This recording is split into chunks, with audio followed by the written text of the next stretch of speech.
BMW is testing my patience.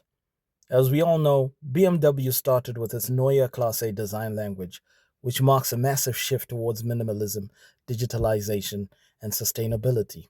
And under it, we saw the first iX3, which I spoke about. Then we saw the new i3 series. And now, ladies and gentlemen, say hello to the new X5, the most un-X5 X5 BMW has ever X5'd. I mean, come on. What's with the X lights? Is Elon Musk paying for this ridiculous X brand placement? Admittedly, though, I kind of like the X shaped LEDs. I feel like they bring a little bit more aggressive oomph to the Neue Klasse design language. Anyway, let's talk about the power. The fifth generation BMW X5, the G65, comes with 5 powertrain configurations, marking the first time the model offers gas, diesel, plug-in hybrid, fully electric, and hydrogen variants on the same platform. The X540 xDrive, a 3-liter 6-cylinder mild hybrid petrol engine producing 294 kilowatts and 400 horsepower. You've got the X540D, a 3-liter 6-cylinder mild hybrid diesel engine. The X550E and M60E, these are plug-in hybrids or PHEVs, pairing a petrol engine with electric motors.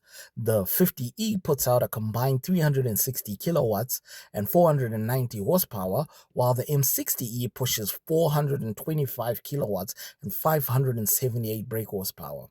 The iX560 xDrive, which is electric, features 6th generation eDrive technology with an 800-volt architecture.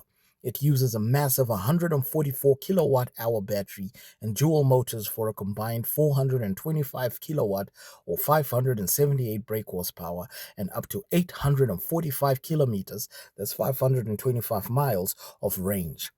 The iX5 Hydrogen, a hydrogen fuel cell variant, is also on the roadmap for select markets.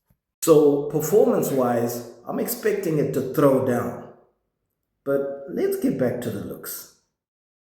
The doors no longer have handles. Instead, you got these sensor like things that you nipple pinch or stroke or touch, and the door opens. The doors include an optional sensor based automatic door opening and closing system. The doors can be closed simply by pressing the brake pedal. Then you got your ambient lighting. This features a prominent dynamic ambient lighting strip that frames the dashboard seamlessly from door to door. The rear passenger upgrades include an optional 4-zone climate control touch display and an integrated secondary wireless charging tray for passengers in the back row.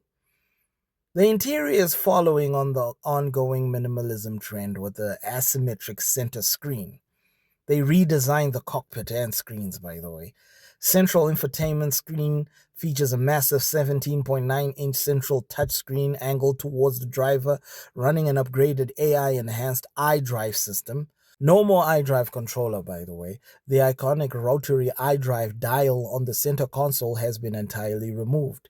You now have panoramic vision display, and it replaces a conventional instrument cluster with a pillar-to-pillar windshield projection system that displays driving data directly at the base of the glass.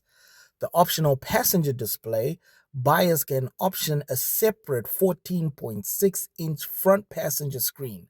This includes an eye-tracking privacy camera to prevent driver distraction.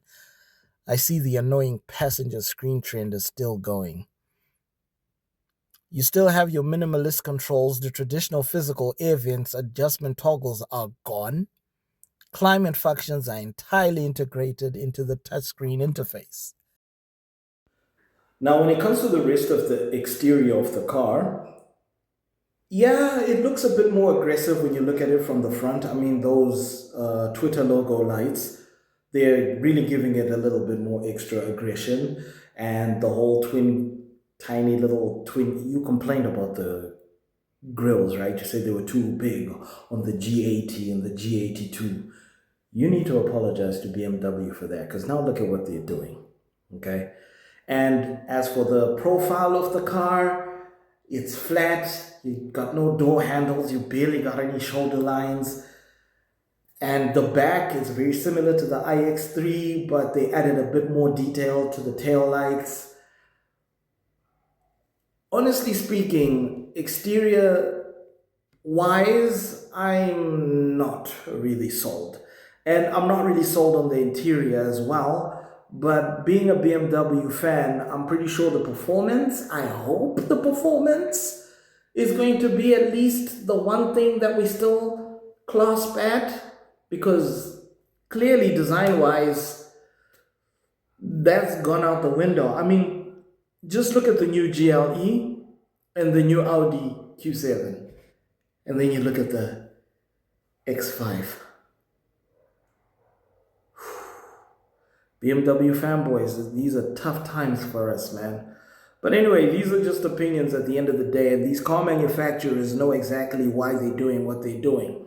Maybe we just don't have the memo yet. Maybe it's going to be one of those things whereby 2 years down the line, we're going, oh, so that's why they were doing that.